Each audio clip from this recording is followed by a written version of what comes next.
কি জানাই জয় জগন্নাথ। সন্ধ্যাবেলায় যাব রথে পুজো দিতে।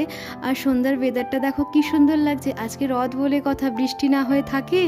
জগন্নাথের তো এই লীলা হচ্ছে। এদিকে আমি রেডি হয়ে বেরিয়ে পড়লাম রথে পুজো দিতে। আর এদিকে আমাদের এদিকে বৃষ্টি হয়েছিল বলে পুরো রাস্তায় কাদা কাদা অবস্থা। দেখো কি অবস্থা হয়ে গেছে। সকালবেলার দিকে এসেছিলাম পুরো শুকনো ছিল।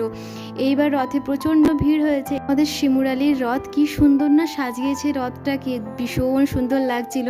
আর আমি একদম সামনে গিয়ে পুজোটা দিতে পেরেছি, রথের দড়িটাও টানতে পেরেছি, আর খুব শান্তি মতো দাঁড়িয়ে পুজো দিতে পেরেছি। ভেবেছিলাম হয়তো পারবো না এই ভিড়ের মধ্যে। আর পায়ের অবস্থা তো ভীষণ খারাপ। মেলা থেকে কী কিনেছি না কিনেছি আমার লং ভিডিওতে দেওয়া আছে, তোমরা গিয়ে চেক আউট করে আসতে পারো।